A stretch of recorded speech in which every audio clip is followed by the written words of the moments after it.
Previous session में हम लोगों ने क्वेश्चन नंबर 19 तक की, यस 19 तक की, 20 हम लोगों को करना नहीं है क्योंकि वैसे ही क्वेश्चन आपके प्रैक्टिस क्वेश्चन में। आज हम लोग क्वेश्चन नंबर 21 करेंगे और आई नो कि क्वेश्चन नंबर 17 पेंडिंग है, वो भी हम लोग क्वेश्चन नंबर 21 के बाद ही करेंगे। तो please come to question number 21। B limited issue 20,000 equity shares of ₹100 each at a premium of ₹20 per share. कितने शेयर्स इश्यू करे? 20,000 शेयर, जो कि ₹100 का एक था और ₹20 क्या था, उस पर प्रीमियम था। So payable as follows on application 50, on allotment 50 including premium. तो एप्लीकेशन पे ₹50 है और अलॉटमेंट के ऊपर ₹50 इंक्लूडिंग प्रीमियम कह रहा है। And on final call ₹20। Application way receive for 24,000 shares. अब 20,000 शेयर्स के लिए आपने ऑफर दिए, लेकिन एप्लीकेशन कितने पे? 24,000, मतलब ओवर सब्सक्रिप्शन हुआ। वो कहते हैं letter of regret were issue to the applicant for 4,000 share and shares were allotted to all the other applicant. मतलब 24,000 के हमको एप्लीकेशन आई, हमने तो ऑफर 20,000 ही किए थे, तो 20,000 को हम पूरे 20,000 शेयर देंगे और 4,000 लोग को हमने कंप्लीटली रिजेक्ट कर दिया, तो उनको जो एप्लीकेशन का पैसा उन्होंने दिया उसको अपन रिफंड कर देंगे। Mister A, the holder of 150 shares fail to pay the allotment and call money. आपको मिस्टर ए कोई शेयर होल्डर था जिसने अलॉटमेंट और कॉल मनी नहीं दिया। द शेयर्स वेर फोरफिटेड, और शेयर्स इसके फोरफिट कर ले, जर्नल एंट्री पास करें in the books of B limited. Okay, so question number 21, page number 397। Face value जो कि थी ₹100 की, प्रीमियम ₹20 और issue price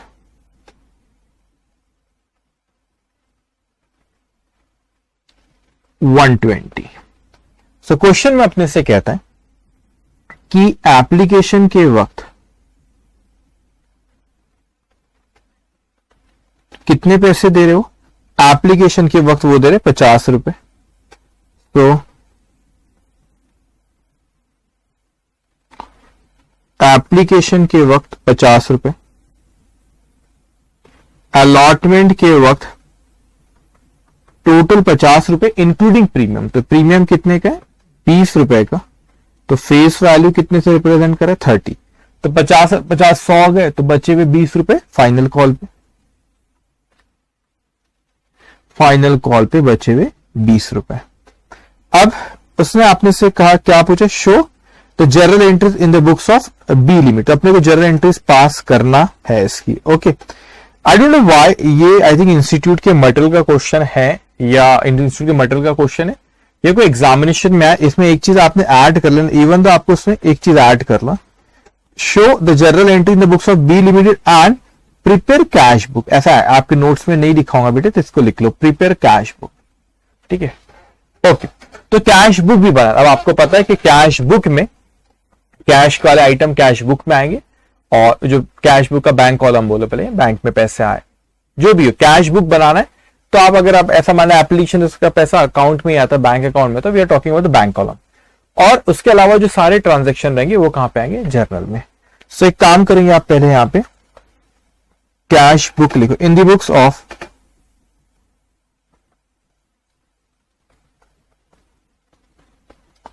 B limited cash book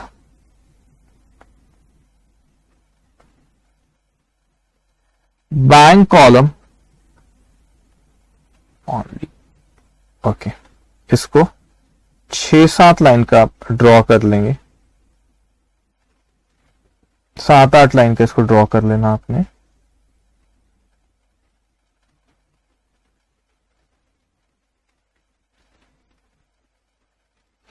okay, उसके बाद फिर आपका जर्नल।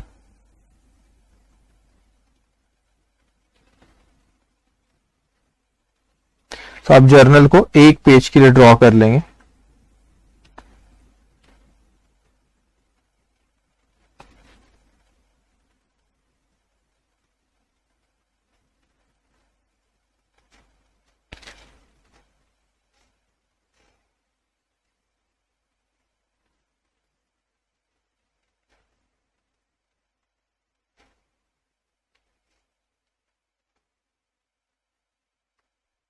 ओके,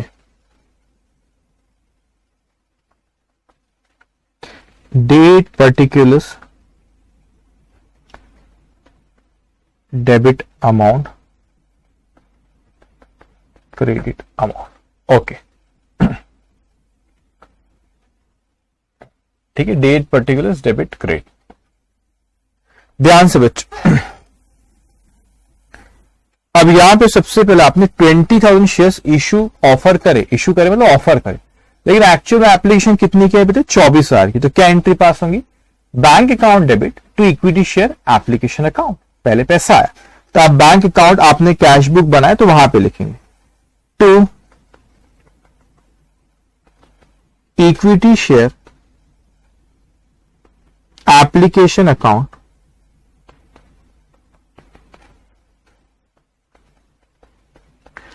₹24,000 शेयर्स 50 रुपीज का एक है। तो 24,000 मल्टीप्लाई बाय 50, ये आ गया आपके 12 लाख रुपए। ओके, तो bank account debit to equity share application account. अब क्या हुआ बेटे वहां पे? अब आपने शेयर एप्लीकेशन को शेयर कैपिटल में ट्रांसफर करते, लेकिन 24,000 की एप्लीकेशन आई, हमने ऑफर 20,000 ही किए थे, तो 4,000 को क्वेश्चन मिलने का पूरा रिजेक्ट कर दिया, मतलब एप्लीकेशन मनी 4,000 का आपने वापस करे। तो उसमें कोई रिसिप्ट और पेमेंट नहीं आ रही, तो नॉर्मल जर्नल में आएगा वो अपना इक्विटी शेयर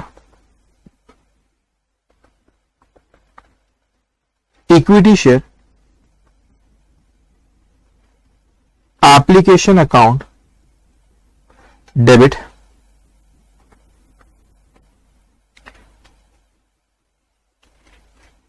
$24,000।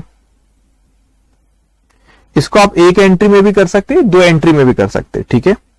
24,000 वो आपको एप्लीकेशन तो आप रिफंड की एंट्री भी आप, अच्छा रिफंड जस्ट 1 मिनट, इसको अलग अलग ही करेंगे क्योंकि रिफंड में क्या होगा, इसकी कंबाइन एंट्री मैं करूं equity share application account debit equity share capital to bank account, क्योंकि अब रिफंड भी करें तो 24,000 से डेबिट करेंगे, 20,000 शेयर कैपिटल में जाएगा और 20,000 शेयर पे 4,000 पे टू बैंक होगा, वो बैंक उसमें आएगा कैश बुक में। तो इसको अलग अलग एंट्री पर दो एंट्री करता हूं, equity share application account debit 20,000 shares to bank account 20,000 shares पे, और फिर equity share application account debit to bank account, क्योंकि पेमेंट है तो कैश बुक में जाएंगे, जिसको अलग अलग एंट्री करते हैं। तो यहां पे 20,000 शेयर्स मल्टीप्लाई बाय एप्लीकेशन पे कितने पैसा आपने को 50 रुपए, ₹50। तो 20,000 मल्टीप्लाई बाय 50 वो आया आपका 10 लाख। अब आप बोलेंगे नहीं सर 24,000 पे, अरे आया ना 4,000 का हिसाब किताब का, तो डोंट वरी। तो equity share capital account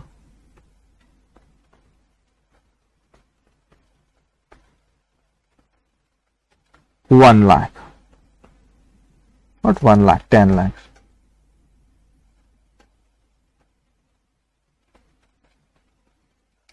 Being application money on 20,000 shares transferred to equity share capital account, equity share capital account. Okay, so being application money on 20,000 shares transfer to equity share capital account. अब उसके बाद बेटा यहां पे जो 4,000 का था उसको तो अपने वापस करे, तो equity share application account debit to bank account. तो यहां पे आप लिखेंगे पेमेंट साइड में by equity share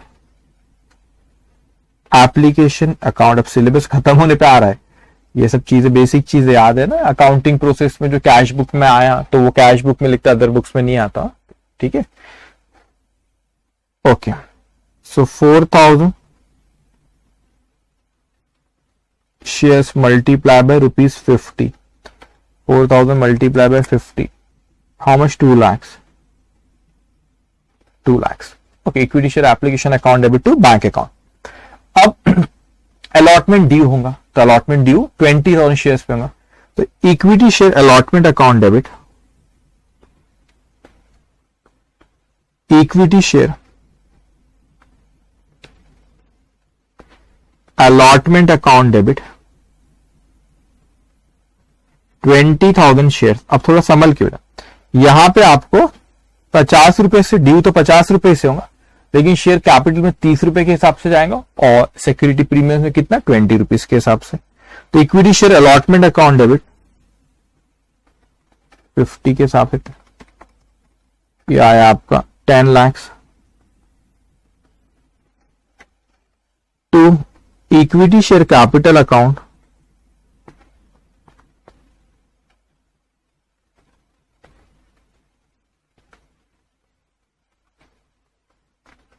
20,000 shares multiply by 30, ये होगा आपका 6 lakh to securities premium account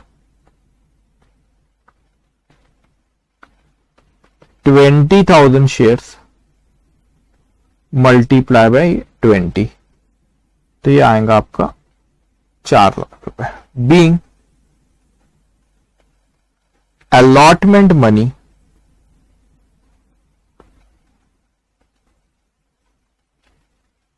due, being allotment money due।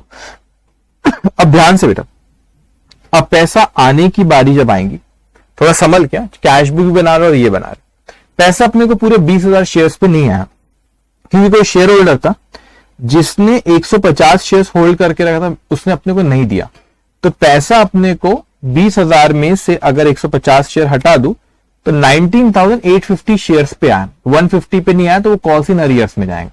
तो पहले अपन 19,850 की बात करते हैं, क्योंकि कैश बुक में लिखना है, तो कॉल्स इन अरियर्स यहां पे लिखना रहेगा अपने को। तो पहले यहां पे बेटा कैश बुक में जब पैसा आया तो bank account debit to equity share allotment account, to equity share allotment account 19,850 shares multiply by rupees 50, 19,850 multiply by rupees 50, तो ये आता 9,92,500 ये आए। तो 20,000 शेयर्स में से हमको 19,850 शेयर्स पे पैसा है, बचे हुए 150 पे नहीं है, तो वो हम क्या करेंगे, कॉल्स इन अरियर्स में से, सॉरी कॉल्स इन अरियर्स में ट्रांसफर करेंगे। सो entry will B calls in arrears account debit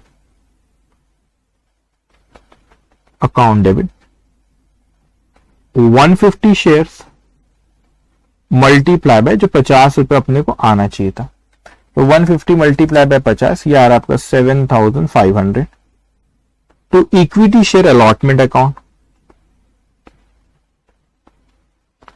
equity share allotment account 7,500। तो ये आपकी क्या चीज है बेटा, यहां पे कॉल्स इन अरियर्स। सो ये this amount due but not receive वाला किस पे, अलॉटमेंट पे, तो आपने कॉल्स इन अरियर्स पे ट्रांसफर कर दी, तो जब फोरफीचर की एंट्री पास करें तो वहां कॉल्स इन अरियर्स लिखेंगे अपन, ठीक है। बीइंग इक्विटी, बीइंग बैलेंस, ये तो being balance of equity share allotment account transferred to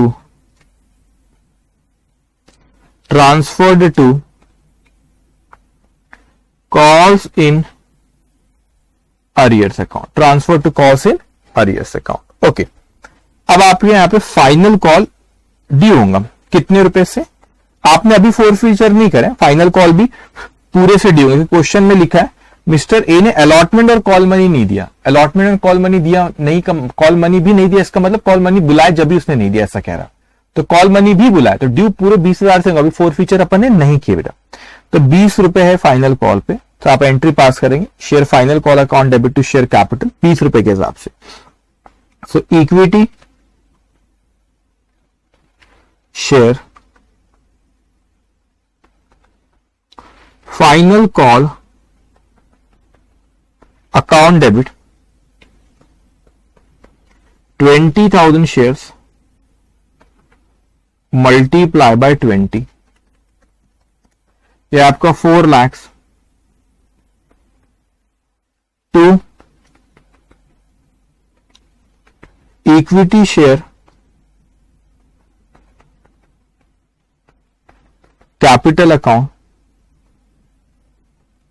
4 lakhs, being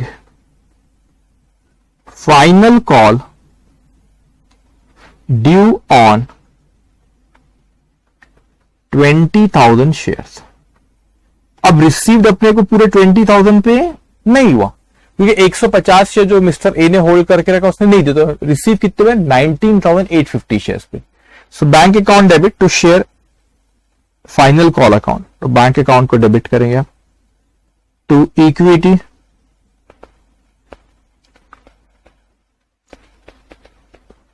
share final call account 19,850 shares multiply by ₹20 is 3,97,000। So bank account debit equity share final call account. अब आपने जो 150 shares पे नहीं आया तो that will transfer to calls in arrears. So calls in arrears account debit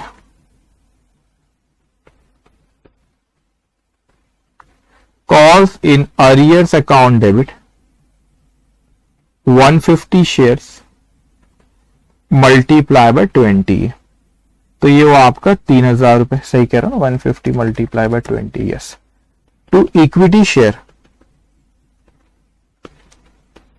share final call account 3,000 rupees, so being final call on 150 shares at a rate of ₹20, not received, transferred to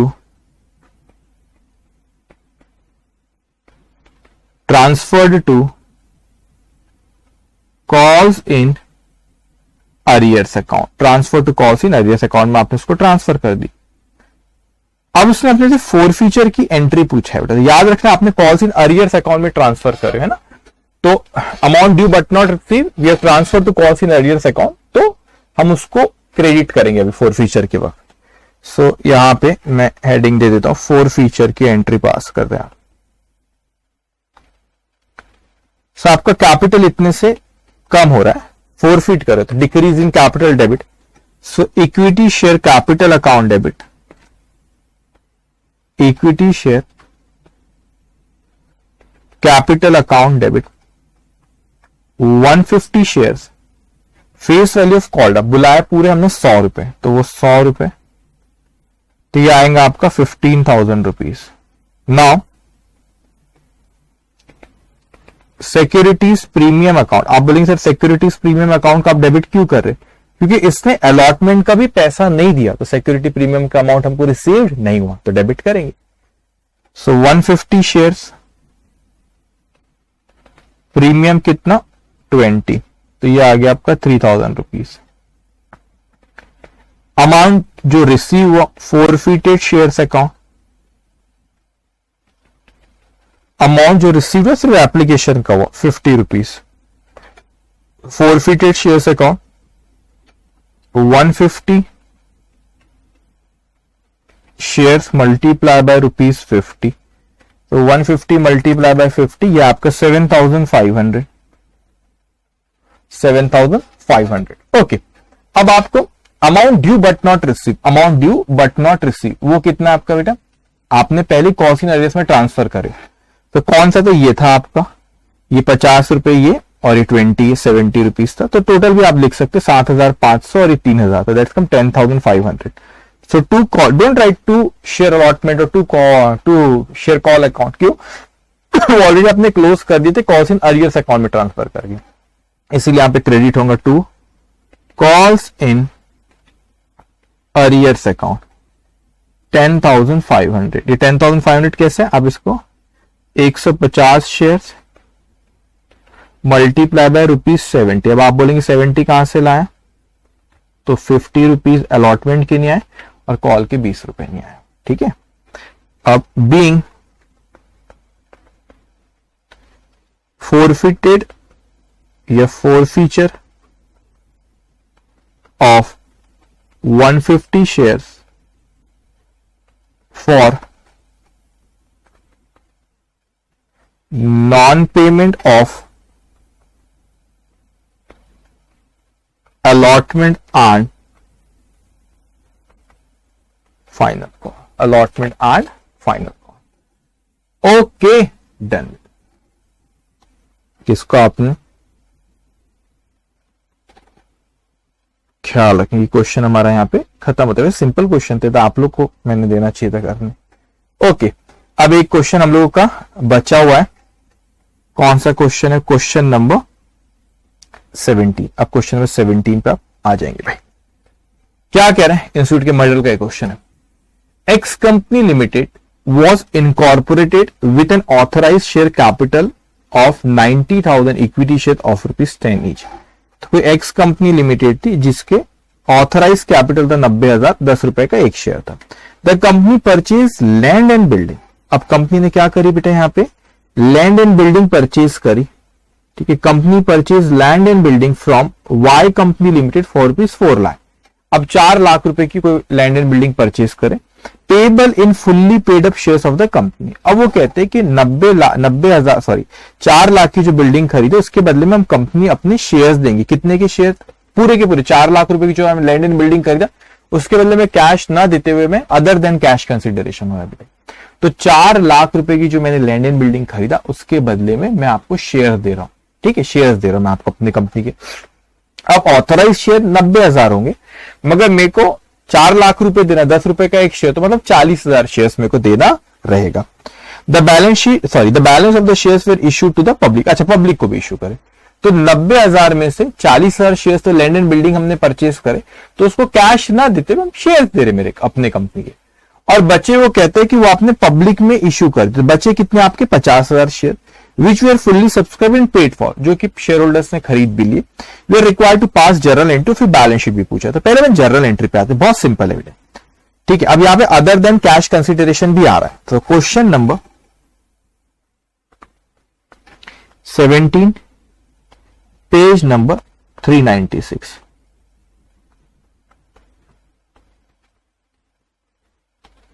In the books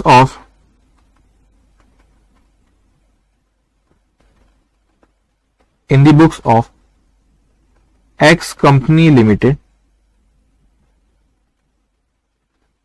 journal. ठीक है, एक page से शायद थोड़ा सा कम लगे हम लोगों को।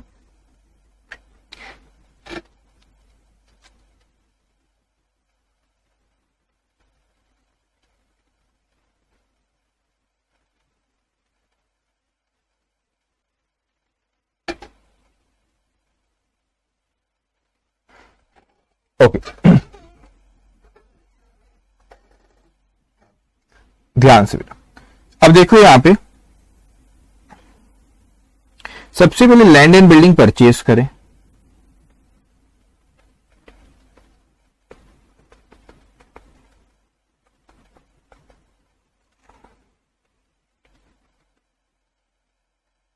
लैंड एंड बिल्डिंग आपने परचेज करे तो वाई कंपनी से अपन ने परचेज करे, अपन एक्स लिमिटेड है बेटा। तो पहले लैंड एंड बिल्डिंग की नॉर्मल एंट्री अगर आप पैसे दे देते तो एंट्री पास होती land and building account debit to cash account. आपने कैश दिए नहीं बेटा, land and building account debit to cash account, आप कैश आपने दिए नहीं, आपको देना है। तो land and building account debit to Y company, कोई वाई कंपनी उससे खरीदे। सो land and building account debit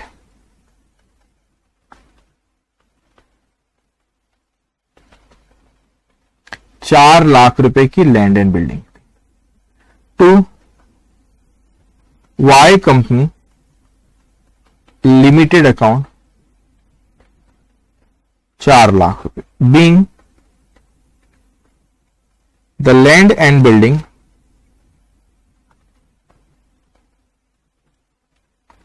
purchased from Y company limited. आपने लैंड एंड बिल्डिंग परचेज किया था। अब आपने लैंड एंड बिल्डिंग परचेज, अगर हम पैसा दे देते तो हम एंट्री पास करते Y company limited account debit to cash account. तो क्या हमने पैसा दी? नहीं, पैसे के बदले में शेयर दिए हमारे कंपनी के। So Y company limited account debit 4 lakh रुपए to equity share capital account 40,000 shares, जो कि 10 रुपए का एक, तो कितना हो गया? 4 लाख। बीइंग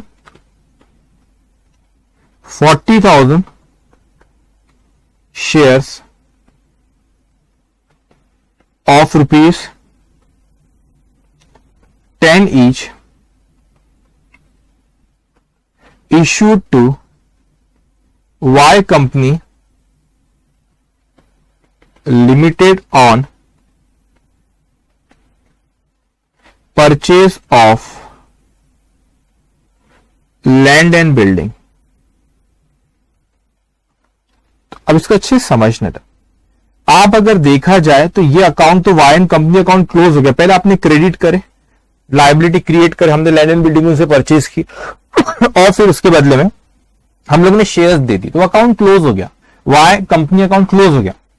तो आप नेट इफेक्ट देखें तो land and building account debit to equity share capital account, ये एंट्री पास हुई है। अगर सपोज आप यहां पे शेयर्स के बदले में कैश देते तो एंट्री पास होती Y company account debit to cash account.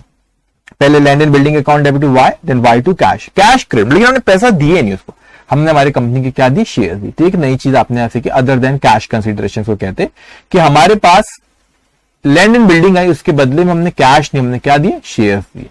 या आप कह सकते हो किसी को शेयर्स दी, उसके बदले में हमने पैसा नहीं आया, पैसे नहीं, हमने क्या? लैंड एंड बिल्डिंग लिए। ओके, अब यहां पे बचे हुए शेयर्स वो कहता है कि मार्केट में इश्यू करेंगे।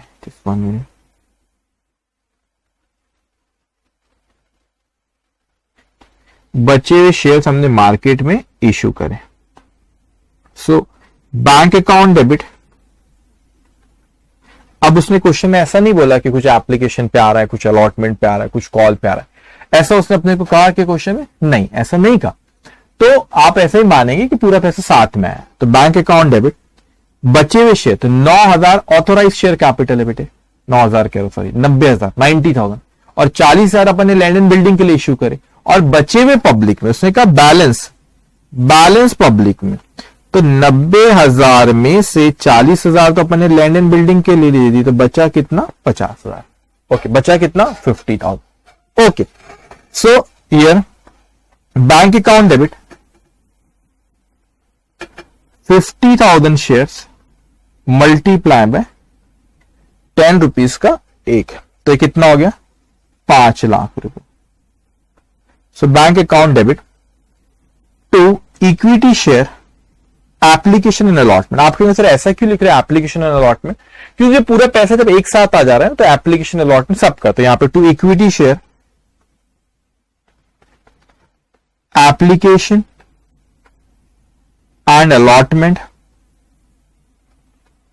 Account 5 lakh rupees, being 50,000 shares of rupees 10 each issued। अब शेयर एप्लीकेशन और अलॉटमेंट के बैलेंस को will transfer to share capital account. So entry will be equity share application and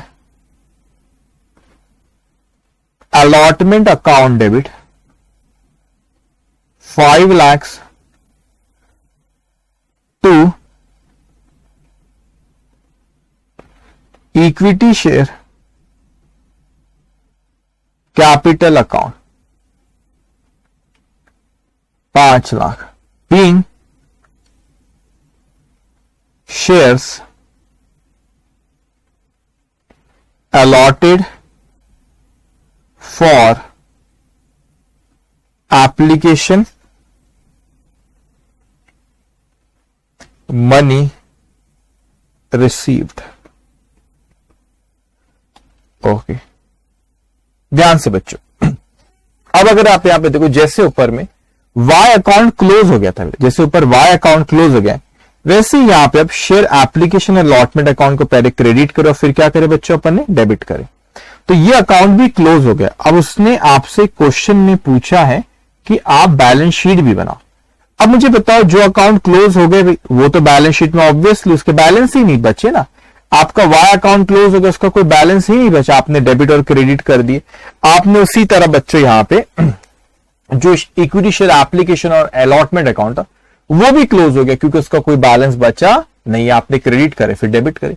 तो जो अकाउंट बचे हुए, बैंक अकाउंट, बैंक का बैलेंस दिखाया, कैपिटल का बैलेंस है और लैंड एंड बिल्डिंग का, वो ही आपकी बैलेंस शीट से रिफ्लेक्ट होंगी, वही बैलेंस शीट में रिफ्लेक्ट होगी। अब यहां पे इसको बनाएंगे कैसे, लिखेंगे अब आप यहां पे बैलेंस शीट ऑफ कंपनीज है, तो कंपनीज का आप शेड्यूल 3 के हिसाब से बताते, तो बहुत डिटेल में आपको फाउंडेशन लेवल पे नहीं, लेकिन बेसिक आइडिया एक होना चाहिए। Balance sheet of X limited, X company, ठीक है कोई बात नहीं, X company limited as on, अब डेट वेट नहीं दिया उसने, ठीक है,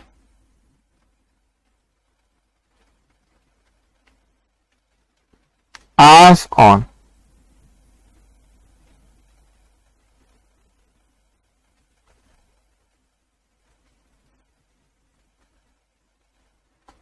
तो यहां पे नोट अमाउंट, अब यहां पे रिजर्व एंड सरप्लस नहीं, ठीक है, एक ही कॉलम चलेगा। तो आपका लाइबिलिटी साइड पे इक्विटी एंड लाइबिलिटीज, इसमें आता है आपका share holders fund,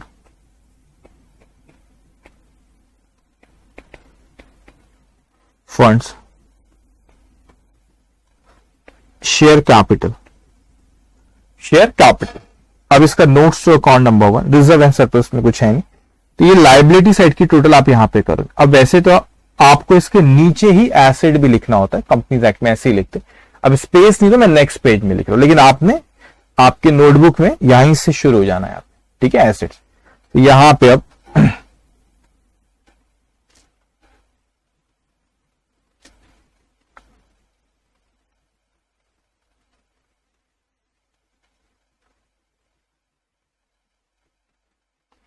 so assets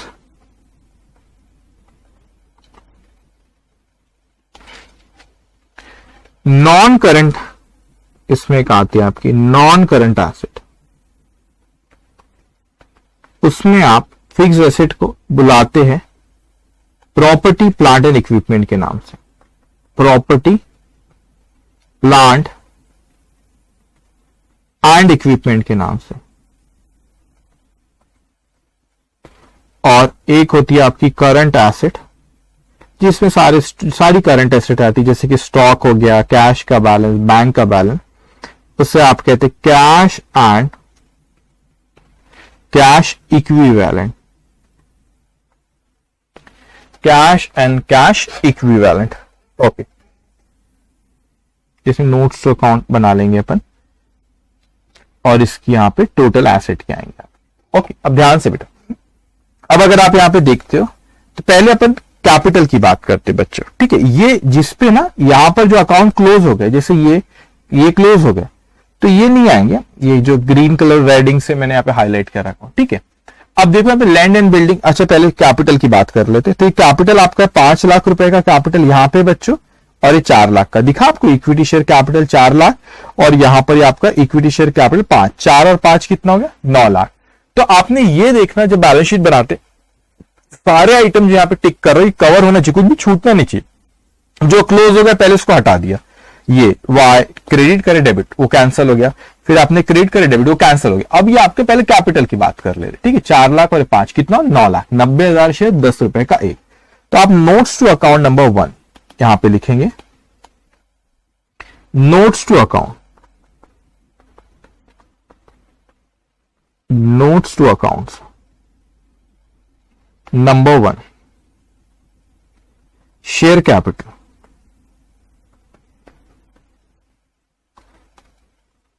first equity share capital,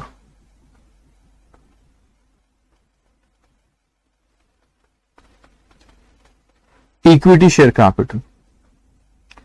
So authorized share capital 90,000 equity shares of rupees 10 each. ये ऑथराइज था 9 लाख। अब आप लिखेंगे second, issued subscribed called up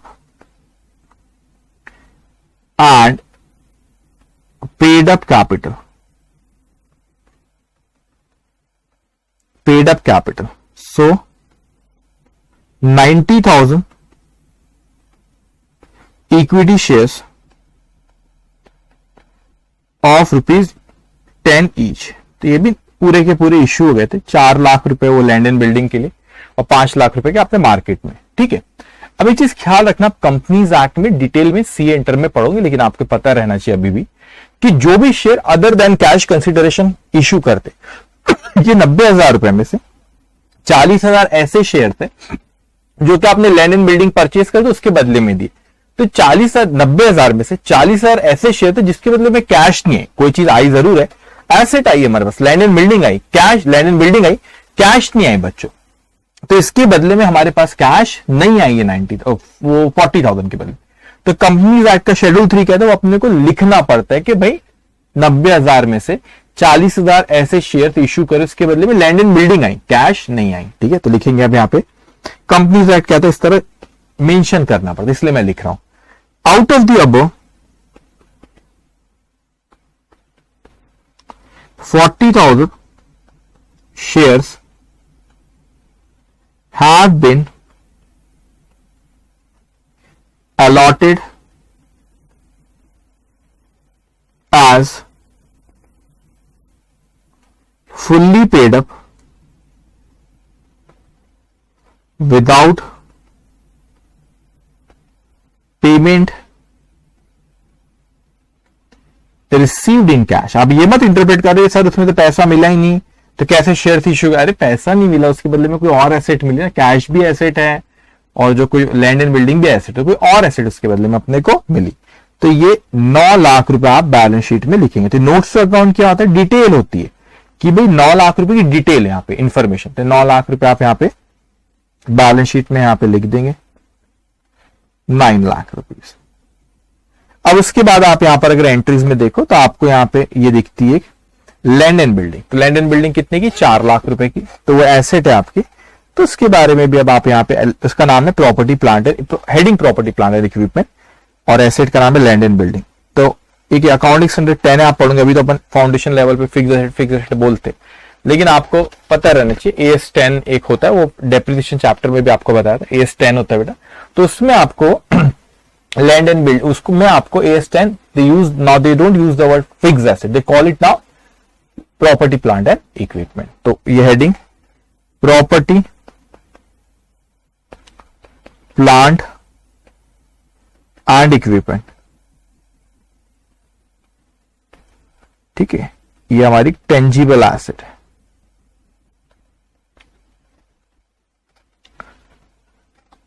तो यहां पे लैंड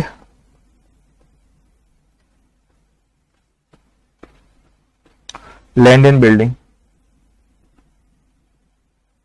4 लाख। तो एक ही आपकी यहां पे property plant and equipment 4 lakh. तो ये बैलेंस शीट में हम लिख देंगे। अब एक और चीज अपन साथ में लिख लेते हैं अभी, third, that is cash and cash equivalent.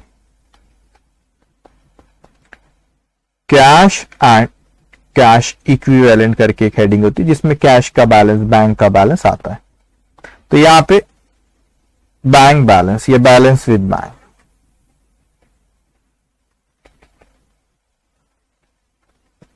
Balance with bank.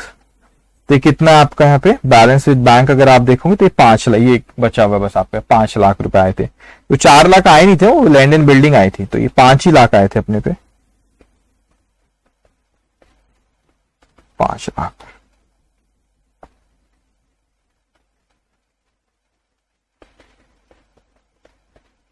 Okay, तो आप बैलेंस शीट में लिख देंगे यहाँ पे property plant and equipment 4 lakh और बैंक का बैलेंस ओके ये आपका 5 लाख,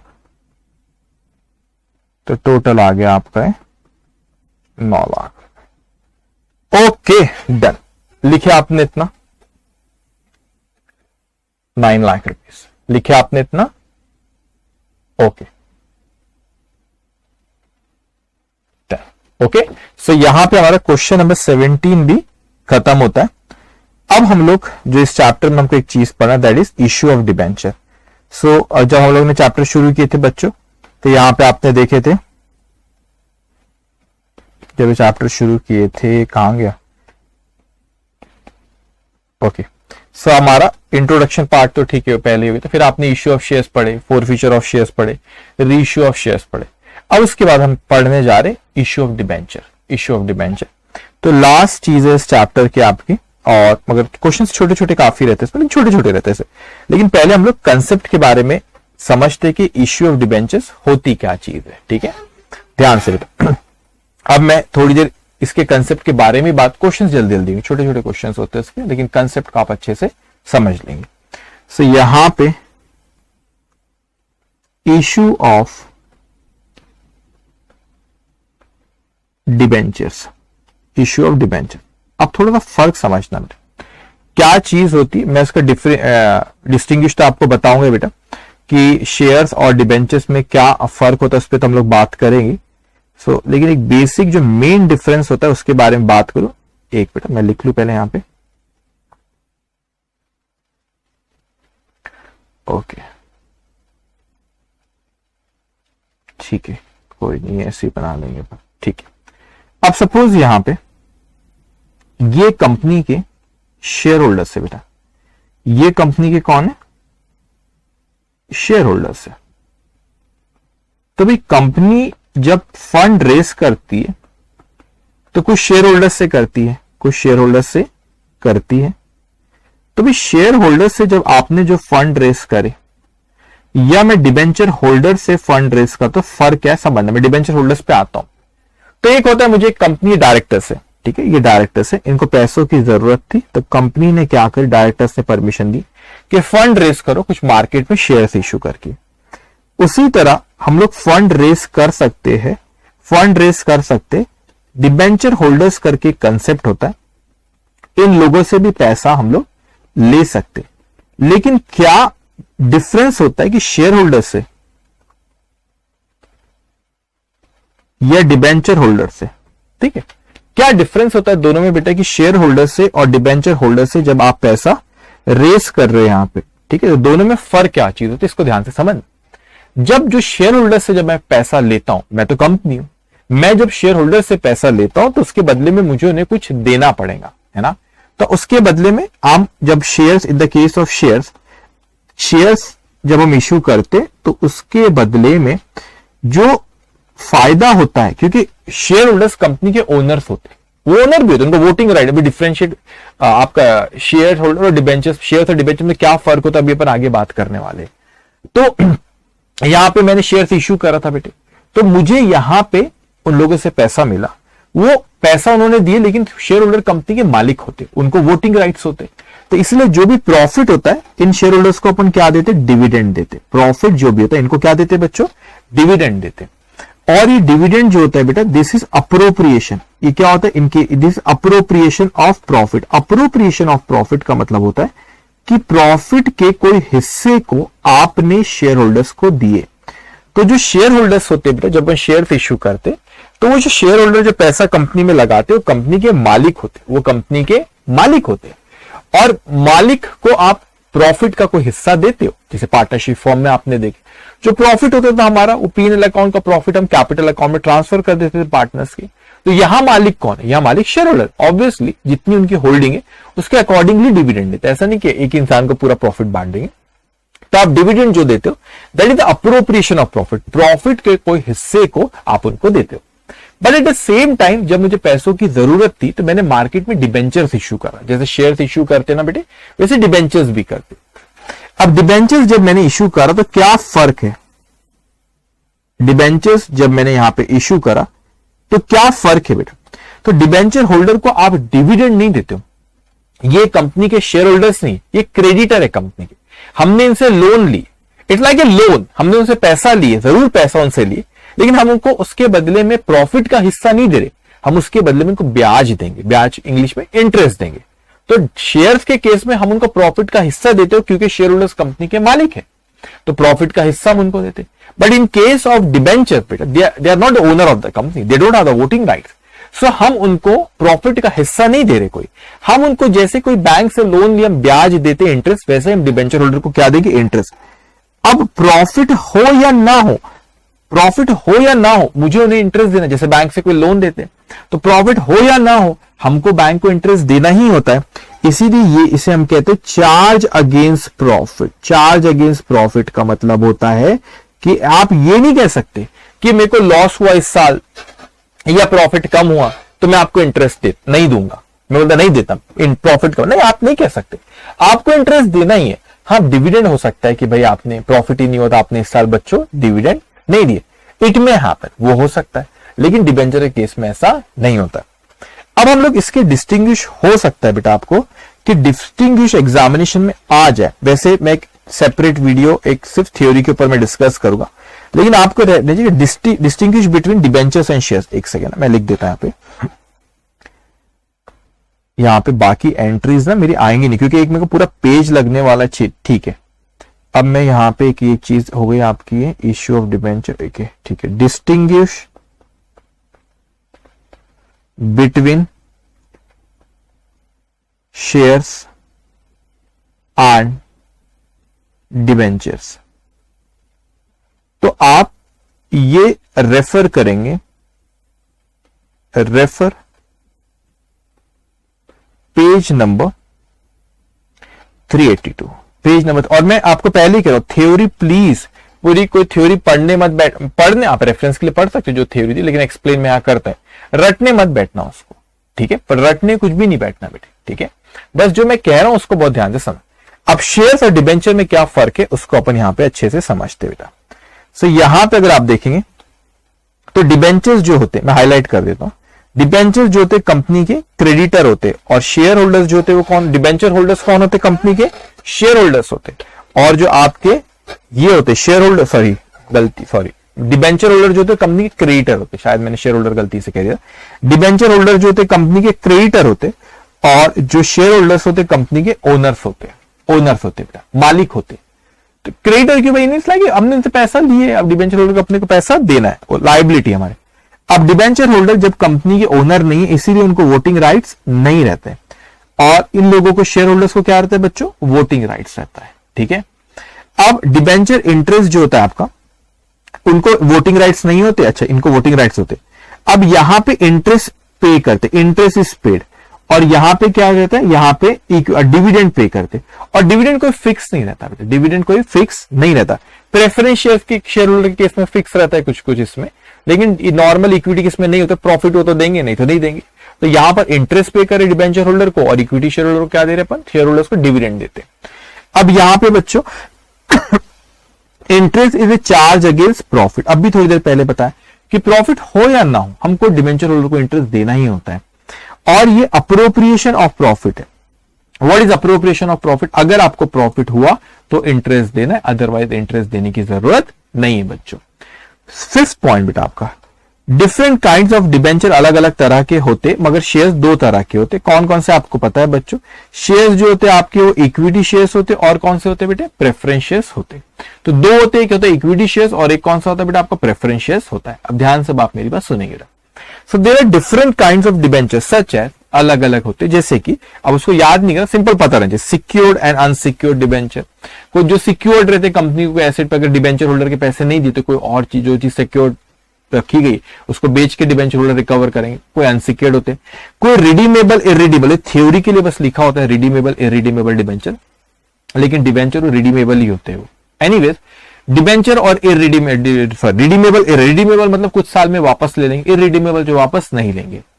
रजिस्टर्ड और बेयर, रजिस्टर्ड मतलब डिबेंचर होल्डर रजिस्टर मेंटेन करते हो जिसमें उनके नाम है उनको रजिस्टर्ड डिबेंचर होल्डर कहते हैं। बेयर मतलब जब जस्ट वो सर्टिफिकेट ट्रांसफर करने पे किसी और को देने पे वो मालिक हो जाता है उसका, तो that is bearer debenture. Convertible non convertible, convertible मतलब जो डिबेंचर से शेयर्स में कन्वर्ट हो जाएंगे या कोई और चीज में, नॉन कन्वर्टिबल जो डिबेंचर से कन्वर्ट नहीं होंगे शेयर्स में। Okay, in the case in the companies balance sheet, हाँ इसको लॉन्ग टर्म बोरोविंग होती है डिबेंचर, तो लाइबिलिटी साइड में लॉन्ग टर्म बोरोविंग में लिखते हैं। लेकिन जो शेयर्स होते हैं वो शेयर होल्डर्स फंड का एक हिस्सा होते हैं, तो शेयर होल्डर्स फंड में जो शेयर कैपिटल होता है बेटा उसमें लिखता है। आपने देखे भी अभी कि शेयर्स को शेयर होल्डर्स फंड में शेयर कैपिटल करके मैं लिखता था। उसके बाद बेटा उसने यहाँ पे कहा debenture can be converted into other debenture, और जैसे हमने पहले कहा, और share as per the terms of issue of debenture, वो हो सकता है कि वो डिबेंचर्स में कन्वर्ट हो जाए या कोई और शेयर्स में भी कन्वर्ट हो सकते हैं, लेकिन share can not be converted into other share in any circumstance, shares convert नहीं होते कोई और शेयर में। ओके, अब यहाँ पे debenture can not be forfeited for non payment, तो डिबेंचर फोरफिट नहीं करते फॉर नॉन पेमेंट, पहले उसने अपने को एज ए लोन दिया है, ठीक है। अब मगर शेयर्स कैन बी फोरफिटेड, अपन ने पढ़े shares can be forfeited on non payment, payment allotment के कॉल का नहीं दिया तो फोरफिट हो जाते। अब उसके बाद वो कहते हैं एट मैच्योरिटी डिबेंचर, हाँ अब मैच्योरिटी जब होती है, फॉर एग्जाम्पल डिबेंचर आपने 10 साल के लिए इशू करे तो 10 साल बाद हम आपका पैसा वापस दे देंगे, तो they get back their money. अब equity share holder can not get back their money, मतलब इक्विटी शेयर होल्डर कोई वापस नहीं लेते, वो किसी को अपने शेयर बेचते तो मार्केट में आप स्टॉक एक्सचेंज में जो रिकॉग्नाइज, आप किसी और को अपने शेयर बेच दो, ओके। लेकिन प्रेफरेंस शेयर जो होते हैं वो रिडीमेबल रहते तो उसको रिडीम कर लेते, अब उसको रिडीम मतलब वापस ले लेते। Eight the time of liquidation, हाँ आप ना ये पढ़ोगे सी इंटरमीडिएट डी, ये आपका liquidation of company chapter, accounts में एक चैप्टर है बेटा आपको। तो जब कंपनी लिक्विडेट होती है तो उसमें एक ऑर्डर ऑफ पेमेंट होता है कि कैसे लोगों को पैसा दे। तो आपको ये पता है कि प्रेफरेंस शेयर होल्डर की बाय मीनिंग ये कि उसको दो चीज में प्रेफरेंस दिया गया कि इक्विटी के पहले डिविडेंड प्रेफरेंस शेयर होल्डर को दिया जाता है और इक्विटी के पहले प्रेफरेंस शेयर होल्डर को डिविडेंड दिया जाता है, और सेकेंड जो डिविडेंड ऑफर, यस, और लिक्विडेशन के वक्त इक्विटी के पहले प्रेफरेंस शेयर होल्डर को पेमेंट देते। अब क्या होता है, लेकिन प्रेफरेंस शेयर होल्डर के भी पहले कोई होता है, डिबेंचर होल्डर होता है, सबसे पहले डिबेंचर होल्डर आता है, फिर प्रेफरेंस शेयर, फिर इक्विटी, जो कंपनी लिक्विडेट होती है, पहले इसकी पेमेंट फिर इसकी फिर इसकी।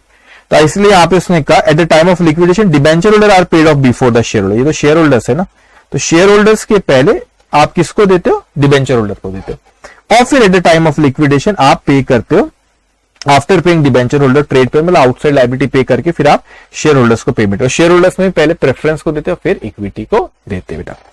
अब अपना मेन पार्ट यहां पर अपने का आता है बच्चों कि यहां पे हम लोग इसकी जर्नल एंट्री की अगर मैं बात करूं तो मुझको एक पेज लगेगा, यहां पर ना जर्नल एंट्री आएंगी नहीं, तो मैं अच्छे से इसको नेक्स्ट पेज में लिखता हूं, ठीक है, यहां पे आएंगी नहीं इतने में, ठीक है, इवन तो बहुत स्पेस है, मैं उसको एक आपको पूरी एंट्रीज जो आपकी इश्यू ऑफ डिबेंचर से रिलेटेड होती है उसकी सारी मैं उसके बारे में भी डिस्कस करूंगा, ध्यान से आप मेरी बात वो सुनेंगे बच्चों, ओके। तो जर्नल एंट्री,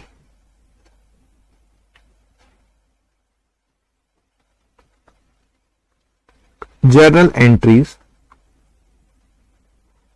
ऑफ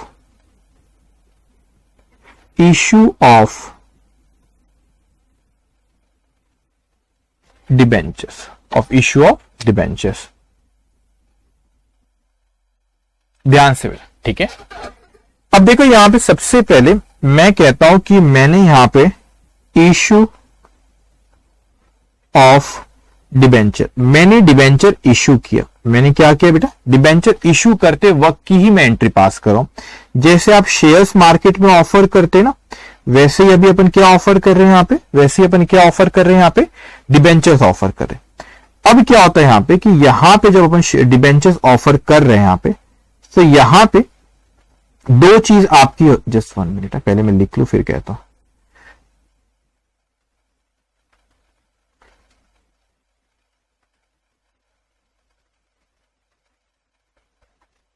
ओके, अब यहां पे पहली चीज यहां पे आपने देखी कि टोटल आप लोगों के बेटा 6 सिनारियो हो सकते जब आप लोग जर्नल एंट्री को, इसमें ना उसमें वो कोई फर्क नहीं, मतलब debenture application allotment call same चीज जो आपने पहले अभी पढ़े ना अभी तक सेम चीज। वो अगर एक ही बार में बोला तो वो bank account debit to debenture account, वहां पे आप कैपिटल लिखते थे, शेयर कैपिटल लिखते थे, यहाँ पे डिबेंचर यहाँ पे सिर्फ डिबेंचर लिखना है आप लोग को। वहां पे शेयर एप्लीकेशन लिखते थे, डिबेंचर एप्लीकेशन लिखना है, वहां पे शेयर अलॉटमेंट लिखते थे, डिबेंचर अलॉटमेंट, सेम वही चीज है, ठीक है। लेकिन क्या फर्क है उसको, अच्छे जो फर्क है उसको बहुत अपने को इंपॉर्टेंट अच्छे से समझेंगे। 6 सिनारियो अलग अलग हो सकते बेटा। पहले जब मैं इश्यू कर रहा हूं और मैं रिडेम्पशन कर रहा हूं, प्लीज इसको अच्छे से ध्यान से आप सुनेंगे बेटा। तो आप कहेंगे सर वैसे तो आपने इस चैप्टर में, हम अगर यहां पर देखें बच्चों, तो इश्यू ऑफ डिबेंचर हम लोगों को है, ये रिडेम्पशन वर्ड यहां पे क्यों लिख लिया सर आपने? मैं कहता हूं आपके सिलेबस में इश्यू ऑफ डिबेंचर है, सच बात है, आपके चैप्टर में रिडेम्पशन ऑफ डिबेंचर है ही नहीं, वो तो सीए इंटरमीडिएट में रिडेम्पशन ऑफ डिबेंचर। तो फिर मैं यहां पे उस एक कॉलम मैंने इश्यू का बनाया और एक कॉलम मैंने रिडेम्पशन का बनाया। वो इसलिए कि हम लोग रिडेम्पशन के वक्त की एंट्री पास नहीं कर रहे बच्चों, इसको अपने दिमाग में बैठा लेना। We are not passing journal entry at the time of redemption of debenture. हम लोग जो एंट्री पास कर रहे हैं वो इश्यू के वक्त ही कर रहे, लेकिन तो भी हमें जब एंट्री पास करेंगे हमें कुछ चीजों का ध्यान रखना है, किन चीजों का ध्यान रखना है अपने को, कि रिडेम्पशन के वक्त कोई चीज होती है उसका, व्हाट इज रिडेम्पशन, वो डिबेंचर आपने मार्केट में जो इश्यू करे उसका अपन वापस ले लेंगे, और वापस लेंगे तो ऑब्वियसली जब इश्यू करे तो उनसे पैसे ले रहे, जब वापस उनसे डिबेंचर लेंगे तो उनको पैसे देंगे। तो रिडेम्पशन जो वापस डिबेंचर जब अपन लेते डिबेंचर होल्डर से, वो एंट्री अपने को यहां पे सीखना ही नहीं, वो सी इंटर में सीखना है। आपके सिलेबस में इश्यू ऑफ डिबेंचर है, तो फिर क्यों मैंने वहां पे 2 कॉलम एक इश्यू का और रिडेम्पशन का बताया, इसको अच्छे से समझना। अब देखो 2 सिचुएशन यहां पे बनती है बेटा। पहले मैं कह रहा हूं कि मैं जिस वक्त इश्यू कर रहा हूं, एक सेकंड जगह कब ना हो, मैंने कहा कि आज मैं मार्केट में डिबेंचर इश्यू कर रहा हूं, हो सकता है कि ये डिबेंचर मैंने किस पे इश्यू किया बेटा, पार पे, मतलब 100 रुपए के डिबेंचर को 100 रुपए में ही करा।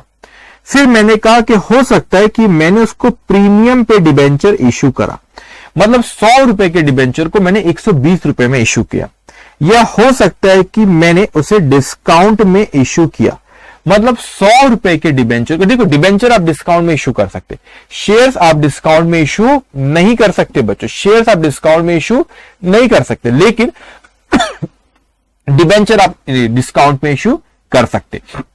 अब मैंने कहता फॉर एग्जांपल कि 100 रुपीज की चीज थी, मैंने उसे 100 रुपीज में ही इश्यू किया, कोई दिक्कत नहीं। 100 रुपीज की चीज थी तो मैंने उसमें 10 रुपए ऐड कर दिया एग्जांपल, और 110 रुपए में इश्यू किया, इसको हम प्रीमियम कहते हैं। मैंने कहा कि 100 रुपीज की चीज थी, मैंने उसे 10 रुपए डिस्काउंट में इश्यू किया, तो मतलब मैंने 90 रुपए में किया। तो क्या डिबेंचर कम कीमत पे मैं इश्यू कर सकते? आंसर इज यस, डिबेंचर आप कम कीमत पे इश्यू कर सकते।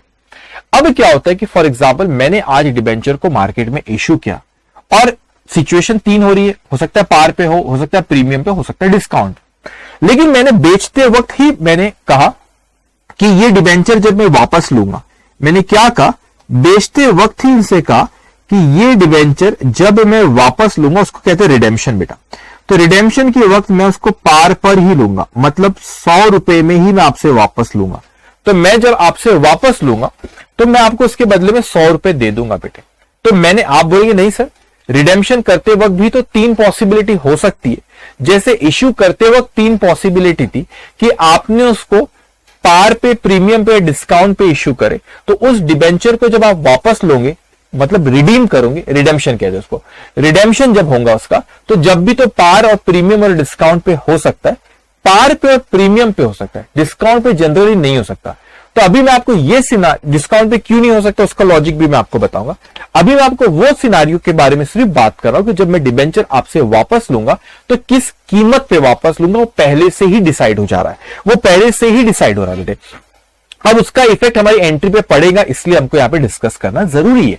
मैंने कहा कि जब मैं आपको डिबेंचर बेच रहा हूं, तो डिबेंचर जब इश्यू कर रहा हूं तो 3 पॉसिबिलिटी है, मैं हो सकता है पार पे करूं, प्रीमियम पे करूं या डिस्काउंट पे करूं। मगर जब मैं आपसे रिडीम कर रहा हूं, वापस उस डिबेंचर को ले रहा हूं, तो हो सकता है मैं पार पे रिडीम करूं। मतलब 100 रुपए में ही मैं जब वापस लिया तो मैं आपको 100 रुपए दूंगा, 100 रुपए मैं आपको दूंगा, ठीक है, 100 रुपए मैं आपको दूंगा। मगर रिडीम करते वक्त भी तो प्रीमियम पे हो सकता है, वो भी हम इसके नीचे भी डिस्कस करेंगे, पहले ये डिस्कस करेंगे। मगर आप बोलेंगे सर रिडीम भी तो डिस्काउंट पे भी तो हो सकता है। नहीं, रिडीम डिस्काउंट पे नहीं होता, जनरली नहीं होता। क्यों? अब आपको लॉजिक बताता हूं कि डिस्काउंट पे क्यों नहीं होता। अगर मैंने आपको ये डिबेंचर, हो सकता है जब मैंने आपको बेचा तो 100 रुपए में बेचा, हो सकता है कि मैंने आपको 110 में बेचा, या हो सकता है 90 में बेचा, लेकिन जब मैं आपसे वापस खरीदूंगा और मैं बोलूंगा जब मैं वापस खरीदूंगा तो इसकी फेस वैल्यू जो 100 रुपए, मैं उतना भी आपको नहीं दूंगा। तो ये डिबेंचर होल्डर खरीदना नहीं चाहेगा वैसे डिबेंचर। वो बोलेंगे भाई साहब जब आप वापस ले रहे हो इन डिबेंचर को तो आप हमको इसकी फेस वैल्यू भी नहीं दोगे, फेस वैल्यू का भी अमाउंट नहीं दोगे, मतलब जो उसकी फेस वैल्यू कीमत थी जिसकी उतना भी नहीं दोगे, तो हमको क्यों हम डिबेंचर को खरीदे। तो इसको अट्रैक्टिव बनाने के लिए एटलीस्ट पार पे रखते, या इसको हम ये भी बोलते हैं कि भाई 100 रुपए का, लेकिन जब हम वापस लेंगे ना तो प्रीमियम पे लेंगे, मतलब ज्यादा कीमत पे हम आपसे खरीद लेंगे वापस। तो वो सिचुएशन में अभी नीचे में बात करूंगा बेटा, ठीक है। तो अभी हमारी कौन सी सिचुएशन में बात करें कि इश्यू हो सकता है पार पे हो रहा है, डिस्काउंट इश्यू हो रहा है, पार पे हो रहा है, प्रीमियम पे हो रहा है और डिस्काउंट पे हो रहा है। तो तीन चीजें हमारे इश्यू हो रहा है, पार पे हो रहा है, प्रीमियम पे हो रहा है और किस पे हो रहा है, डिस्काउंट पे हो रहा है। तो पार, प्रीमियम और डिस्काउंट ये तीन चीज हो सकती है। लेकिन मैं अभी रिडीम करूं तो सिर्फ अभी ये बात रिडीम मैं पार पे करने वाला हूं। रिडीम पार पे भी हो सकता है, रिडीम प्रीमियम पे भी हो सकता है, मतलब वापस मैं पार पे भी ले सकता हूं और प्रीमियम पे भी ले सकता हूं। लेकिन वापस मैं डिस्काउंट पे नहीं लेता क्योंकि आप लोग एग्री नहीं करोगे। आप बोलेंगे सर आप जो वापस ले रहे हो तो हमको कम कीमत पे हमसे वापस ले रहे हो, हमको कम कीमत आप दोगे, तो आप अग्री नहीं करते उसे जनरली, इसलिए डिस्काउंट पे रिडीम जनरली नहीं होता। तो हमको सिर्फ ये करना है कि रिडीम अगर पार पे हुआ या रिडीम अगर प्रीमियम पे तो क्या होगा। अब आप बोलेंगे सर ये तो रिडेम्पशन के वक्त की बात होगी जब आप इन डिबेंचर्स को वापस ले रहे हो, क्या आप पार पे ले रहे हो, प्रीमियम पे, प्रीमियम वाली बात अभी हम आगे करेंगे। लेकिन अभी हम उसका डिस्कशन क्यों करें, हमारे सिलेबस में तो रिडेम्पशन ऑफ डिबेंचर है नहीं, हमारे सिलेबस में तो सिर्फ इश्यू ऑफ डिबेंचर। तो सर आप एक क्यों बात करें, आप थोड़ी देर पेशेंस रखना, मैं आपको बताऊंगा कि मैं क्यों बात कर रहा हूं अभी आपसे रिडेम्पशन ऑफ डिबेंचर किस कीमत पर हो उसकी भी, क्योंकि पहले से तय होता है। अब क्यों हमारे लिए रेलेवेंट है अभी हम थोड़ी देर में बात करेंगे। याद रखना, मैं जब यहां पे एंट्रीज पास कर रहा हूं, मैंने क्या कहा बच्चों, मैं जब यहां पे एंट्री पास कर रहा हूं, ये मैं इश्यू ऑफ डिबेंचर की ही एंट्री पास कर रहा हूं। किसकी एंट्री पास करो बच्चों, इश्यू ऑफ डिबेंचर। तो मैं लिख देता हूं entry at the time of, entry at the time of issue of debenture. तो इश्यू के वक्त जब आप डिबेंचर्स इश्यू कर रहे हो बच्चों, उस वक्त क्या एंट्री होंगी, वही हम लोग यहां पे चर्चा कर रहे हैं, वही हम चर्चा कर रहे हैं। हम रिडेम्पशन के वक्त की एंट्री पास नहीं कर रहे, लेकिन वो मेरे लिए रेलेवेंट होता है कि मैं रिडीम किस पे करो, प्री डिटरमाइन हो, पहले से डिसाइड होता है कि हम रिडीम किस पे करने वाले। इश्यू करते वक्त ही तय है कि रिडीम हम किस पे करने वाले। हम जर्नल एंट्री रिडेम्पशन की नहीं पास कर रहे, हम इश्यू करते वक्त की ही कर रहे। अब बच्चों वन बाय वन, अब अगर पार पे जब भी आप क्वेश्चन देखोगे एग्जामिनेशन में या आगे हम लोग जब सॉल्व करेंगे डिस्कशन की बात, तो जब भी आप क्वेश्चन देखोगे तो आपको यह देखना है बेटा कि रिडीम किस पे कर रहा है। रिडीम अगर वो पार पे कर रहा है तो कोई चिंता की ही बात नहीं, कुछ नहीं सोचना है। अगर रिडीम पार पे ही करने वाला है तो नॉर्मल जैसी इशू की एंट्री पास होती वैसी हम करेंगे। तो नॉर्मल यहां पे इशू पार पे हो रहा है, प्रीमियम पे हो रहा है, डिस्काउंट पे हो रहा है, मगर क्वेश्चन में सबसे पहले आपने देखना कि रिडीम किस पे कर रहा है। अगर वो रिडीम पार पे कर रहा है तो कोई भी चिंता की बात नहीं है, नॉर्मल एंट्री पास करना है इशू करते वक्त। तो यहां इशू किस पे, मैं रिडेम्पशन की बात, रिडीम पार पे हो रहा है तो हमको कुछ नहीं सोचता है। लेकिन रिडीम अगर प्रीमियम पे हो रहा है तो कुछ हलचल होती है, हलचल के बारे में थोड़ी देर पे बात करूंगा। तो पहले आप नॉर्मल एंट्री पास करते हैं, ये इशू की, अभी इसको छोड़ी दो, रिडीम किस पे कर रहे हैं। आप पार पे इशू कर रहे हो, क्या एंट्री पास करेंगे, मैं एंट्री पास करूंगा बच्चों यहां पे bank account debit, bank account debit 100 rupees to debenture. अब वो कुछ एप्लीकेशन, कुछ अलॉटमेंट, कुछ कॉल पे आता है तो मैं ऐसा मान लेता हूं पूरा यहीं पे आ रहा है, तो मैं यहां लिख दे रहा हूं डिबेंचर एप्लीकेशन कितना 100 रुपीज। अब ये एप्लीकेशन के बैलेंस को आप कैपिटल में ट्रांसफर करते हो, तो यहां पे कैपिटल हमारा डिबेंचर अकाउंट, कैपिटल के बदले डिबेंचर है। So debenture application account debit 100 rupees to debentures account, debentures लिखो बेटा, डिबेंचर्स अकाउंट, जगह नहीं इसलिए छोटा लिख रहा हूं, 100 रुपीज। अब यहां पे आपने एप्लीकेशन को क्रेडिट करे फिर डेबिट करो, कैंसिल हो गया, तो bank account debit to debenture account 100 रुपए से। अब मैंने कहा कि नहीं, मैंने प्रीमियम पे इसको इश्यू किया, तो मेरे पास 110 रुपए है। सो बैंक अकाउंट डेबिट 110 रुपए टू डिबेंचर एप्लीकेशन अकाउंट 110 रुपए। अब यहां पे to debenture application account how much, 110 रुपए। अरे स्क्रीन पे नहीं आ जाएंगे। So bank account debit 110 to debenture application 110। अब डिबेंचर एप्लीकेशन के बैलेंस को अपने को डिबेंचर, जैसे वहां कैपिटल में ट्रांसफर करते हैं यहां पे डिबेंचर अकाउंट, लेकिन वहां पे जैसे प्रीमियम के अमाउंट को सिक्योरिटी प्रीमियम में करते थे, यहां पे भी सिक्योरिटी प्रीमियम में जाए। जैसे वहां पे फेस वैल्यू ही कैपिटल अकाउंट में जाती थी, वैसे यहां पे फेस वैल्यू ही डिबेंचर अकाउंट में जाएंगे। So debenture application account debit 110 to debenture account. याद रखना, जैसे शेयर कैपिटल में फेस वैल्यू जाती है वैसे डिबेंचर अकाउंट में भी फेस वैल्यू ही जाती है। तो debenture application account debit 110 to debenture account 100 to security premium account 10 रुपए, यहां पे 10 रुपए। ओके, अब थर्ड है, इस पे आता, अगर आपने डिस्काउंट पे करे, बेटा किस पे इशू करे, आपने डिस्काउंट पे अगर कर रखे, ठीक है। सो यहां पे आपके एंट्री पास करेंगे, डिस्काउंट पे अगर आपने करे तो पैसा आपके पास 100 रुपए नहीं आया, 90 रुपए। 100 की चीज आपने 90 में बेचे बेटा, तो आपके लिए थोड़ी सी न्यू एंट्री होंगी, क्योंकि शेयर डिस्काउंट पे इशू नहीं होते, तो वहां इसका डिस्कशन ही नहीं हुआ, अब यहां पे होगा। तो आपके पास 90 रुपए ही आया, क्योंकि आपने 100 की चीज 90 में बेची, तो पैसा तो 90 ही आया। सो bank account debit, bank account debit. एक मिनट, आगे जगह कम ना जाए, तो मैं इसको यहां पे ऐसे, just give me 1 minute.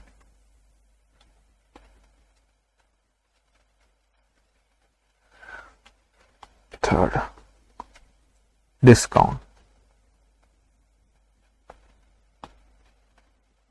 Redeem 5 रुपए।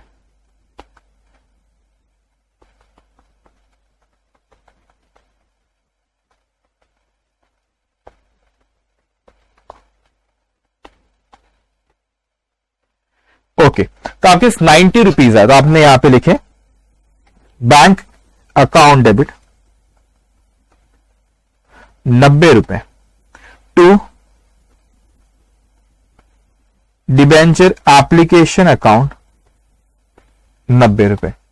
So bank account debit to debenture application account 90 rupees. आपने एंट्री पास करे, bank account debit to debenture application account 90। लेकिन हमेशा ख्याल रखना बेटे, जैसे शेयर कैपिटल अकाउंट में फेस वैल्यू जाती है, वैसा ही डिबेंचर में हमेशा फेस वैल्यू जाएगी। तो यहां पे डिबेंचर की फेस वैल्यू 90 नहीं है, फेस वैल्यू 100 है। तो मैं यहां पे डिबेंचर एप्लीकेशन अकाउंट को डेबिट करता हूं, डिबेंचर एप्लीकेशन अकाउंट को डेबिट करूंगा 90 रुपीज से, क्योंकि मैंने फर्स्ट एंट्री में क्रेडिट 90 से किया ना यहां पे, तो डेबिट भी 90 से हो रहा है। लेकिन मैं ही आपसे कह रहा हूं कि डिबेंचर अकाउंट को जब आप क्रेडिट करोगे, वो हमेशा फेस वैल्यू, तो फेस वैल्यू 100 रुपए। तो आप डिबेंचर एप्लीकेशन को 90 से डेबिट करो, डिबेंचर को आप क्रेडिट करो 100 रुपीज से। So what about the 10 rupees, 10 रुपए कहां? तो यहां पे जब 10 रुपए ज्यादा लेते हो तो बच्चे आप सिक्योरिटी प्रीमियम में लेके जाते हैं। 10 रुपए जब आप ज्यादा लेते हो तो आप क्रेडिट करते हो सिक्योरिटी प्रीमियम अकाउंट को। लेकिन जब आप 10 रुपए कम ले रहे हो, 10 रुपए आप जब कम ले रहे हो, तो यहां पे डिस्काउंट कहते हैं। तो डिस्काउंट एक्सपेंस है, तो आप इसको यहां डेबिट करते हो। Discount on issue of debenture कहते हैं इसको, या डिस्काउंट भी लिख सकते हैं। Discount on issue of debenture account debit, ये एक्सपेंस है इसलिए डेबिट 10 रुपए। तो सिक्योरिटी प्रीमियम को आपने क्रेडिट करे, ठीक है, क्योंकि ज्यादा पैसा है, इनकम यहाँ पे कम पैसा है, डिस्काउंट दिए, तो ये एक्सपेंस, इसको आपने डेबिट करे। तो जब आपका डिबेंचर रिडीम अगर पार पे हो रहा है, तो कोई चिंता ही नहीं, कोई टेंशन ही नहीं, नॉर्मल जैसी एंट्री पास करते वैसी एंट्री पास करा, वैसी एंट्रीज हमने पास कर ली। अब अगर रिडीम अगर प्रीमियम पे हुआ तो चिंता की बात है, ठीक है, दो चिंता की बात है। अब मैं वही इश्यू ऑफ डिबेंचर को मैं आगे बढ़ता हूं बेटा, और मैं यहां पे, ठीक है, एक सेकेंड, इसको अपन इश्यू ऑफ डिबेंचर लिख लेंगे, ठीक है। अब मैं आगे बढ़ता हूं यहां पे, गिव मी 1 मिनट। ओ स्पेस तो बहुत है, राहत है स्पेस,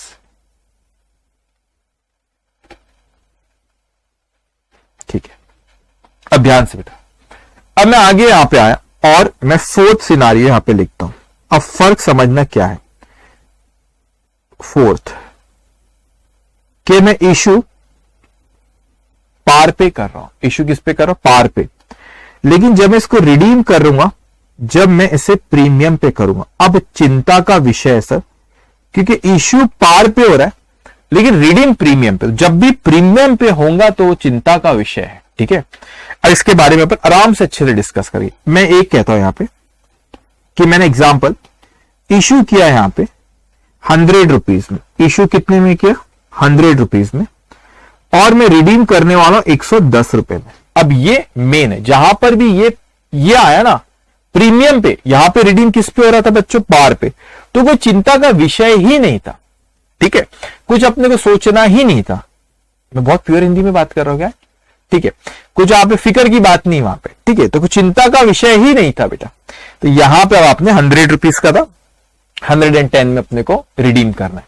अब जैसे ही रिडेम्पशन प्रीमियम पे आपने देखे तो टेंशन शुरू, क्यों, क्योंकि रिडेम्पशन प्रीमियम पे होने वाला है। आप बोले सर काहे का टेंशन, हम लोग रिडीम प्रीमियम पे करने वाले, हम तो रिडेम्पशन हमारे सिलेबस में नहीं है, हम तो इश्यू ऑफ डिबेंचर की एंट्री पास करो जब रिडीम वो डिबेंचर पे होने वाला है, जब रिडीम, सॉरी डिबेंचर पे वाला कह रहा हूं मैं, रिडीम जब प्रीमियम पे होने वाला है, तो ये तो हमारे को टेंशन लेने की जरूरत ही नहीं सर, वो तो रिडीम, हमारा जो डिबेंचर है वो रिडीम प्रीमियम पे होने वाला है, debenture redeem, sorry debenture premium पे रिडीम होने वाला है, तो डिबेंचर आपका प्रीमियम पे रिडीम होगा।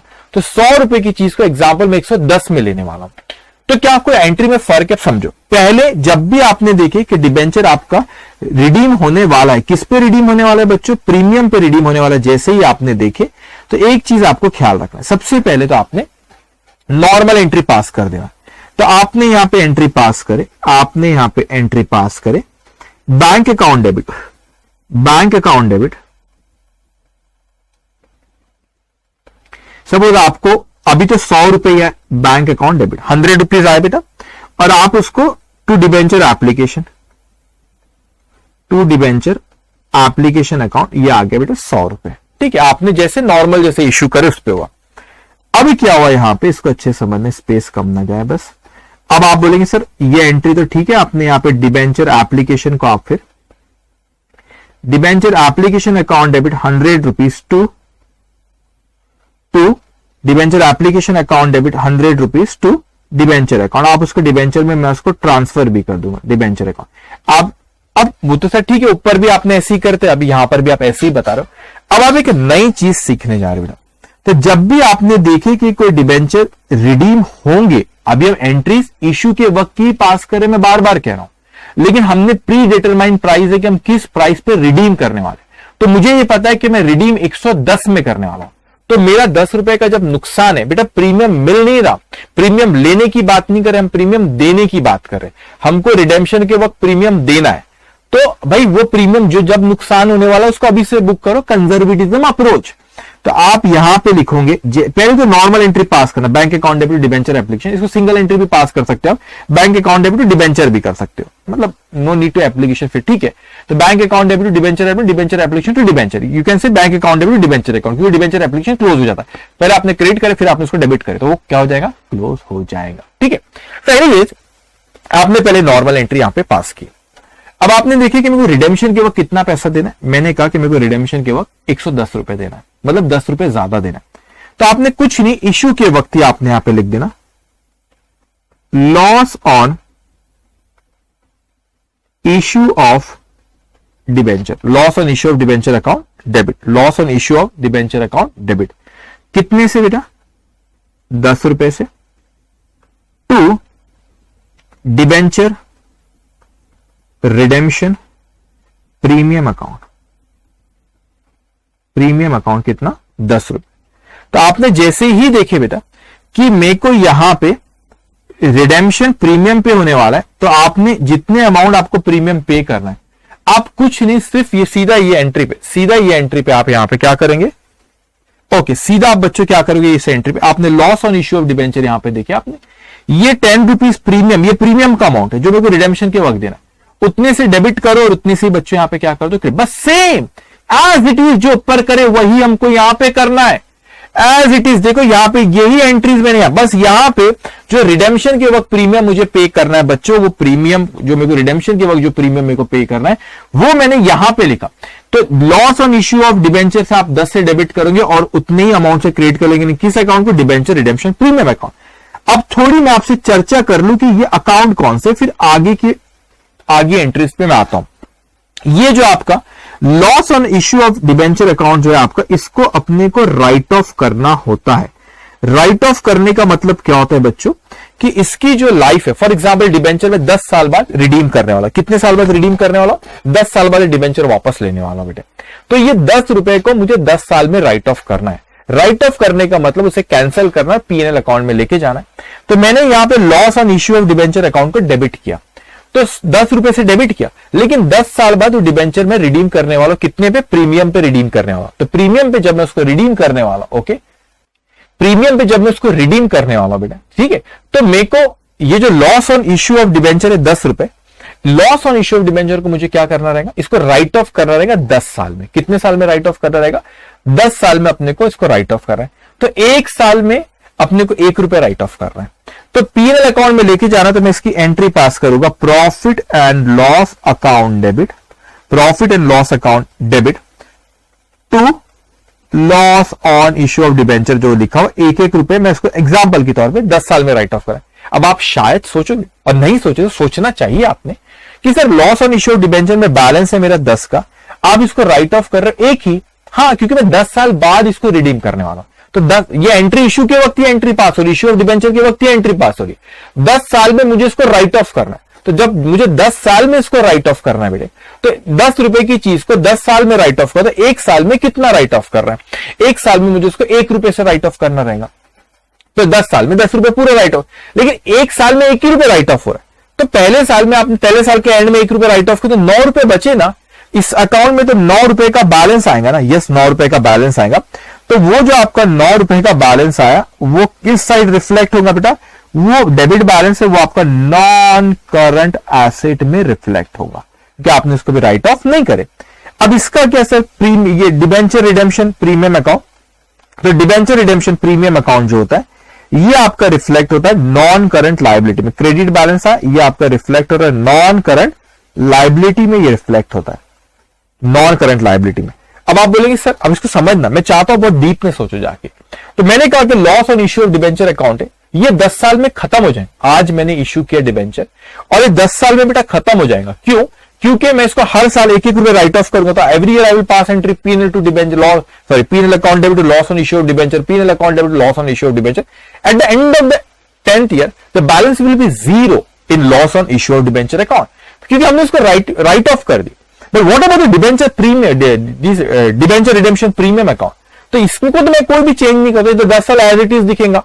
तो 10 साल बाद, अब इंटर में आप जल्दी पढ़ोगे, आई मीन टू से इधर 10 साल बात कर रहा हूं। 10 साल बाद जब आप रिडीम करोगे बच्चे, तो आप पढ़ोगे प्रीमियम पे, आप जब रिडीम करते हो जब ये अकाउंट क्लोज होता है। अब उसकी फिक्र मत करो कैसे क्लोज होता है, क्योंकि वो रिडेम्पशन ऑफ डिबेंचर की एंट्री पास करते हुए क्लोज, तो आप सीए इंटर में पढ़ोगे।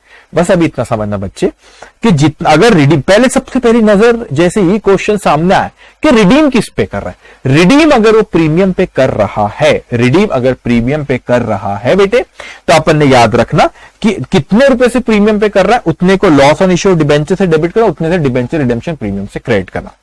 इतनी चीज आपको समझ में आई? ओके, अब मैं कहता हूं सेकेंड सिचुएशन में जाता हूं। इस केस में अब मैंने यहां पे कहा, ठीक है, अब मैं कहता हूं यहां पे कि आप उसको सेकेंड सिचुएशन, फिफ्थ, कि आप उसको रिडीम किस पे कर रहे हो, प्रीमियम पे कर रहे हो, सॉरी इश्यू प्रीमियम पे कर रहे हो और रिडीम भी प्रीमियम पे कर रहे हो। मतलब जब भी रिडीम प्रीमियम की बात आई बेटा, उसने जब जब कहा कि आप रिडेम्पशन प्रीमियम पे कर रहे हो, तो फिर समझ जाना कि कुछ हलचल होने वाली। इसका मतलब आपने जब इश्यू करे तो 100 रुपए के डिबेंचर को 10 रुपए सपोज बढ़ा के करे तो 110 में आपने इश्यू करे, लेकिन रिडीम भी 110 में करो। तो जब भी आप रिडीम प्रीमियम पे करोगे तो सेम चीज अपने को ख्याल रखना है कि जैसे ऊपर अपन ने करे ना एंट्री, वो loss on issue of debenture और डिबेंचर रिडेम्पशन प्रीमियम, उसको ख्याल रखना है। तो पहले तो नॉर्मल एंट्री पास करना। पहले नॉर्मल हमने बोले बैंक अकाउंट डेबिट, कितना पैसा है 110, एक लाइन का स्पेस रखना, टू डिबेंचर एप्लीकेशन अकाउंट 110। फिर मैंने कहा डिबेंचर एप्लीकेशन के बैलेंस को debenture application account debit 110 to debenture account 100, उसमें फेस वैल्यू जाती है, टू सिक्योरिटीज प्रीमियम अकाउंट कितना 10। वो तो नॉर्मल एंट्री आपने ऐसी पास कर दी बेटा, लेकिन जैसे ही आपने देखी वो रिडीम किस पे होने वाले बच्चों, रिडीम आपका किस पे, प्रीमियम पे, तो आपने यहां पे लिखे loss on issue of debenture account debit 10 to debenture redemption premium account 10। तो जैसे ही आपने देखे कि जो रिडीम जितने पे होने वाला है उसके प्रीमियम अमाउंट लेते, उतने पे आपने यहां पे डेबिट करना loss on issue of debenture, और डिबेंचर रिडेम्पशन प्रीमियम से आपने क्या करना, क्रेडिट कर देना। बस इसको अपने को ख्याल रखना है, ठीक है। और आपने सेम ट्रीटमेंट कि इसको राइट ऑफ करते और ये as it is non current liability में होता है, नॉन करंट एसेट पर रिफ्लेक्ट होता है। ओके, अब उसके बाद यहां पे सिक्स आपने इश्यू डिस्काउंट पे करे, इश्यू डिस्काउंट पे करे, लेकिन रिडीम में प्रीमियम पे करने वाला। तो आपने सपोज यहां पे 100 रुपीज की चीज थी, आपने 10 रुपए डिस्काउंट में करे, तो ये 90 रुपए आपके पास आए, और आप रिडीम करने वाले 110 रुपए में वापस लेने वाले। तो आपने तो पहले नॉर्मल एंट्री पास करना, पहले नॉर्मल एंट्री। तो नॉर्मल एंट्री जो आपने इश्यू के वक्त आपने नॉर्मल एंट्री जो आपकी bank account debit 90 rupees, discount on issue of debenture debit 10 rupees, एक लाइन का स्पेस रखना, then to debenture application account 100 rupees. तो debenture application account how much, 100 rupees. Debenture application के बैलेंस को डिबेंचर एप्लीकेशन अकाउंट डेबिट, ठीक है। यह तो एक सही, रुको एक मिनट, डिस्काउंट की एंट्री दो। आपने यहां पे जस्ट गिव यू वन, आपके पास पैसा कितना है यहां पे, बैंक अकाउंट डेबिट 90 रुपीज, तो आप यहां पे टू डिबेंचर एप्लीकेशन लिखो सिर्फ, ठीक है। एक just give you one, bank account debit to debenture application account how much 90। अब डिबेंचर एप्लीकेशन अकाउंट डेबिट 90, और आपने टू डिबेंचर अकाउंट में हमेशा फेस वैल्यू जाती है, तो वो फेस वैल्यू कितनी है बच्चों, 100। तो ये क्या हो गया आपका discount on issue of debenture